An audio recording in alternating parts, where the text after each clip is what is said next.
ये देखिए सलाखों के पीछे का पहला तस्वीर पंकज सिंह का निकल करके आया है। जी हाँ दोस्तों, आप लोग को बता दें कि वही पंकज सिंह हैं जो आप इनको बारे में जानते होंगे कि जो कि खेसारी लाल यादव को एक बार नहीं दो बार खेसारी लाल यादव को बेटी के ऊपर गाना गाया और टॉर्चर किया गया। जहाँ दोस्तों उन्हीं का तस्वीर या जो कि पंकज सिंह का सलाखों के पीछे का तस्वीर निकल करके आया है। और दोस्तों आप लोग को बता दें कि यह सोशल मीडिया पर बहुत ही तेज़ी से यह पिक वायरल हो रहा है। और दोस्तों आप लोग को बता दें कि खेसारी लाल यादव के टीम के द्वारा यह पिक शेयर किया गया है और आपको बता दें कि बहुत ही तेज़ी से वायरल हो रहा है। और खेसारी लाल यादव की टीम में राजीव शर्मा है और जो कि आपको बता दें कि पंकज सिंह के सलाखों के पीछे भेजने का बहुत बड़ा इनको योगदान है राजीव शर्मा को।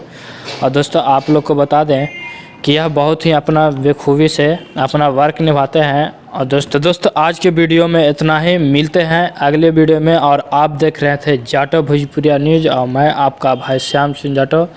और अगर आपको यह अपडेट अच्छा लगा है तो वीडियो को कर दीजिए लाइक और कर दीजिए शेयर ताकि उन लोगों को भी सबक मिल सके। और दोस्तों मिलते हैं अगले वीडियो में। जब तक के लिए जय हिंद जय भोजपुरी।